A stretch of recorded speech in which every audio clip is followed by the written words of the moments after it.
mo ang beauty kung ang nails mo naman ay yucky. Para kuko mo'y di maging kadiri, join na kay Love at alamin kung paano ito mapapanatiling pretty. Dito tayo ngayon sa Quezon City dahil meron tayong nagbabagang balita. Fresh na fresh po ito. Meron daw pong namatay na kuko. Ilang buwan na raw nagluluksa ang barangay maintenance officer na si Gary. Hindi raw kasi niya matanggap ang pagkamatay ng kanyang kuko. Nababad sa tubig kasi po nag-stay po ako sa province. Lagi po ako nasa sapa.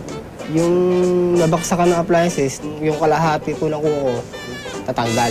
Pero alam nyo ba na meron po akong good news na dala para sa inyo? Dahil yung inyong feeling ko naman hindi pa yan eh. Kasi dito pa lang yan yung pinaka-dulo po niyan, yung pinaka-roots po niyan. Buhay pa po yan. You heard it right. Pwede pang muling mabuhay ang dati nang namatay. Kukulang po ang pinag-uusapan natin, ha?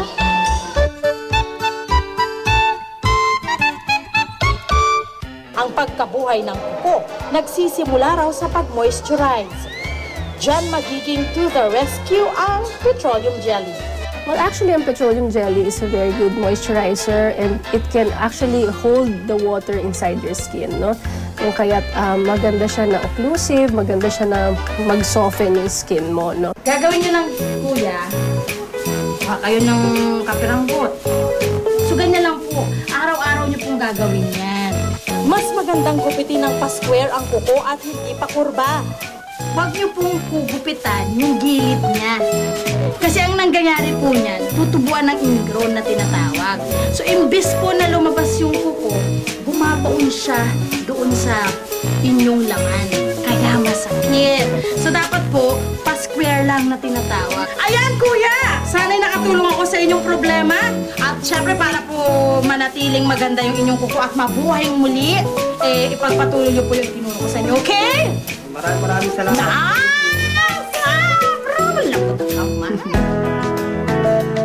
Eto pa ang susunod na good news para sa inyo. Eto, naku ate. Meron akong tip para sa inyo kung paano alagaan yung mga kuko. Lalo na kung inyong kuko ay brittle na. Para sa mga girls like us, alam niyo ba ang paglalagay ng nail polish ay hindi lang para sa pagpapaganda? Pwede rin daw itong maging remedyo sa crack sa mga kuko. Ipahid nyo lang po doon sa nail na kung saan medyo natutuklap or medyo na natatanggalan ng kuko. Yung parang nag-break yung kuko nyo. Kumbaga, hindi magtutuloy-tuloy yung pag-break nun. Mainam na nail moisturizer din ang lip balm. Pumutol lang ng kaunting piraso at ipahid ito sa mga kuko. Ayon sa mga eksperto, ang mga chemical tulad ng detergent soap ay nakatutuyo rin ng kuko. Kaya siguraduhin may proteksyon tuwing maglalaba o maghuhugas ng pinggan. Hindi rin maganda yung sobrang mahaba yung kuko. Kasi yung mga dumi na yun, underneath, tapos laging basa yung mga daliri, can actually cause an infection too. Pagkatapos nating alagaan at linisan ang ating mga kuko, aba paminsan-minsan naman, kailangan natin itong bihisan. Kaya naman nauuso ang tinatawag na digital nail art. At ito ang hilig ni Ishi, isang college student. Tuwing may natanggal siya, may konting natanggal lang, papapalitan ko na agad. At ayon kay Ishi, ultimong favorite photo mo, pwede nang gawing disenyo ng kuko. Pwedeng galing sa phone, pwedeng nakasave lang sa USB. So, ang ginagawa lang namin, kinakopy namin yung picture, tapos, ayun na, piprint na namin sa kuko niya. Ang napili ko pong picture si CL po, yung leader po ng To Anyone. Napili ko siya kasi siya yung favorite ko kasi ang galing ng kumanta tsaka sumayaw. Ang white nail polish ang magiging base ng nail art.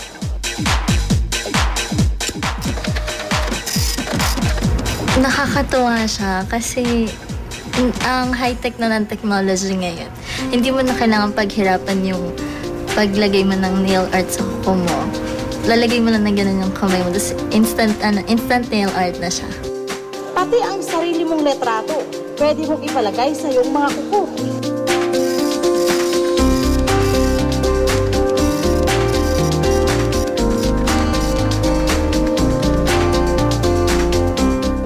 180 pesos ang presyo ng nail art para sa 10 daliri. Pero kung nagtitipid, pwede rin gawin ang DIY o do-it-yourself nail art. Nag-observe ako, tumingin ako sa internet para kung paano ko makakamura. And then, doon ko na-find out na may mga mas cheaper pa pala na kayang-kaya kong gawin. So, hindi ko na kailangan gumastos ng 600 para lang magkaroon ako ng magandang fingernails. Ang mga nail art stickers na mabili sa halagang 30 pesos, singganda rin daw ng mga nail art sa salon.